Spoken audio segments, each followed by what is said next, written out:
Nah, jadi di sini saya akan menjelaskan apa sih yang dimaksud dengan senyawa toksik pestisida itu. Senyawa toksik pestisida itu terdiri dari kata pes yang pertama, yaitu artinya hama, dan yang kedua cedera, yang artinya pembunuh. Dan jika diartikan sendiri, pestisida yaitu zat substansi untuk membunuh atau mengendalikan suatu hama, yang biasanya terdapat pada tumbuhan. Pestisida sendiri memiliki 5 kelompok utama, yaitu insektisida, herbisida, fungisida, rodentisida, dan fumigan, yang masing-masing mempunyai fungsi-fungsi tersendiri, yaitu insektisida yang dipergunakan untuk membunuh suatu serangga, herbisida membunuh gulma pada tanaman pengganggu, fungisida untuk pembunuh jamur, rodentisida membunuh hewan pengerat, dan fumigan itu berupa bentuk cairan mudah menguap. Nah, peran pestisida sendiri sangat penting nih teman-teman untuk kita.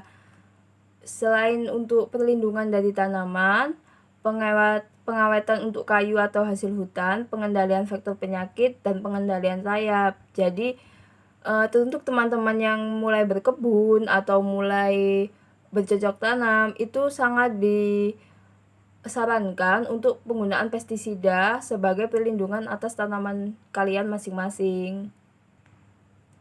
Pestisida sendiri juga memiliki beberapa kelebihan. Antara lain, pestisida dapat diaplikasikan secara merata, mudah, hampir di setiap waktu dan setiap tempat. Pengendaliannya juga dengan pestisida hasilnya dapat dilihat dalam jangka waktu yang sangat singkat. Pestisida sendiri juga dapat diaplikasikan pada area yang luas dan jangka waktu yang tidak terlalu lama. Yang paling penting yaitu mudah didapat dan dijumpai di toko-toko terdekat. Di balik kelebihan, pasti pestisida juga memiliki kekurangan. Nah, kekurangan apa saja sih yang ada dalam pestisida? Pestisida juga memiliki kekurangan, keracunan, dan kematian pada manusia, ternak dan hewan piaraan, satwa liar, ikan, dan biota laut lainnya. Terjadinya resistensi dalam pestisida, pencemaran lingkungan hidup, residu pestisida yang berdampak negatif terhadap konsumen, dan yang terakhir, terhambatnya perdagangan hasil pertanian. Nah, pasti banyak kan pertanyaan-pertanyaan seperti gimana sih Kak caranya masuk insektisida itu ke dalam tubuh serangga? Gimana sih caranya serangga itu bisa masuk ke dalam tumbuhan? Nah, caranya yang pertama itu melalui badan atau kulit. Yang kedua melalui mulut atau saluran makanan. Dan yang terakhir melalui jalan nafas. Pestisida pasti terdapat racun. Nah, di sini saya akan memaparkan jenis-jenis racun yang terdapat pada pestisida. Yang pertama, racun sistemik.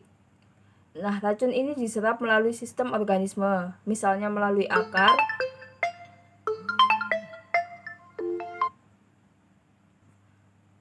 atau daun, kemudian diserap ke dalam jaringan tanaman yang akan bersentuhan dan dimakan oleh hama. Yang kedua, racun kontak.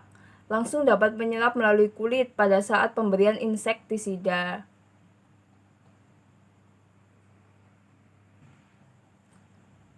Pestisida sendiri juga tersedia dalam formula untuk penyemprotan atau yang lebih dikenal dengan spray, pencelupan atau yang lebih dikenal dengan dipping, emulsifiable, water miscible liquid atau wettable powder, flowable suspension, water soluble powder, dan yang terakhir dalam bentuk DUTS.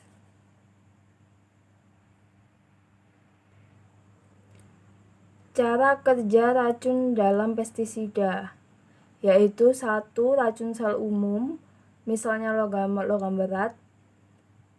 Yang kedua, racun syaraf, yaitu tugasnya untuk mempengaruhi keseimbangan ion-ion kalium dan natrium dalam neuron atau sel saraf.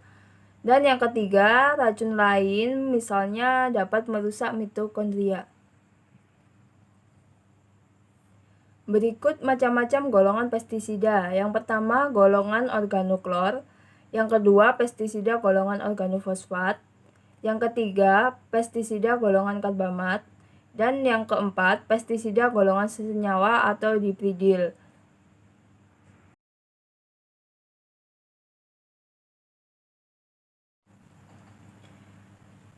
Bagaimana sih Kak kalau misalnya kita keracunan pestisida? Gimana sih Kak kalau pestisida itu masuk ke dalam tubuh manusia?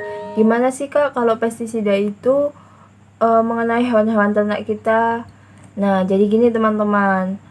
Untuk keracunan pestisida, yang pertama itu kita lakukan pada pengobatan keracunan ini harus dilakukan terutama untuk toksisitas.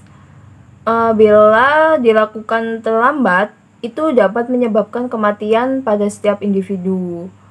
Nah, diagnosa keracunan yang selanjutnya dilakukan berdasarkan terjadinya gejala penyakit dan seringnya terjadinya timbul korelasi antara munculnya gejala dan beratnya toksik yang ada dalam tubuh kita. Apabila pada keracunan berat, nah, jika kalian termasuk dalam kategori keracunan yang berat, kalian wajib mengukur aktivitas eritrosit kalian. Jika kandungannya jauh di bawah normal, berarti keracunan itu sudah akan mulai timbul gejala pada tubuh kalian masing-masing. Pengobatannya sendiri biasanya dilakukan pemberian atropin sulfat dosis 1 sampai 2 mg dan biasanya diberikan setiap jam dengan dosis 25 sampai 50 mg. Obat lain yang bisa kita jumpai di apotek terdekat atau di toko obat yang beredar di masyarakat luas itu biasanya bernama pralidoxim, yaitu memang obat yang sangat spesifik untuk keracunan dari bahan-bahan toksikologi. Terima kasih, itu penjelasan yang dapat saya sampaikan. Lebih dan kurang yang saya mohon maaf. Wassalamualaikum warahmatullahi wabarakatuh.